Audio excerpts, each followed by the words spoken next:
Bike ಅಪಘಾತದಲ್ಲಿ ಗಂಭೀರವಾಗಿ ಗಾಯಗೊಂಡಿದ್ದ ವಿದ್ಯಾರ್ಥಿ ಚಿನ್ಮಯ್ ಪಟ್ಗಾರ್ ಸಾವು.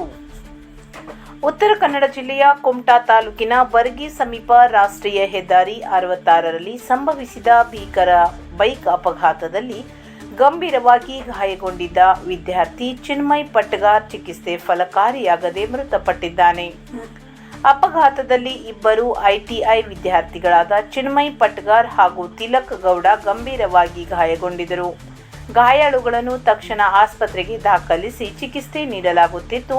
ಆದರೆ ಚಿನ್ಮಯ್ ಪಟ್ಗಾರ್ ಚಿಕಿತ್ಸೆ ಫಲಿಸದೆ ಮೃತಪಟ್ಟಿದ್ದು, ತಿಲಕ್ ಗೌಡ ಆಸ್ಪತ್ರೆಯಲ್ಲಿ ಚಿಕಿತ್ಸೆ ಪಡೆಯುತ್ತಿದ್ದಾರೆ.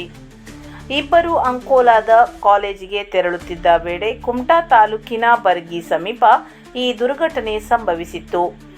ವಿದ್ಯಾರ್ಥಿಯ ಸಾವಿನಿಂದ ಕುಟುಂಬಸ್ಥರು ಹಾಗೂ ಸ್ನೇಹಿತರಲ್ಲಿ ತೀವ್ರ ದುಃಖ ಮನೆ ಮಾಡಿದ್ದು, ಪ್ರದೇಶದಲ್ಲಿ ಶೋಕದ ವಾತಾವರಣ ನಿರ್ಮಾಣವಾಗಿದೆ.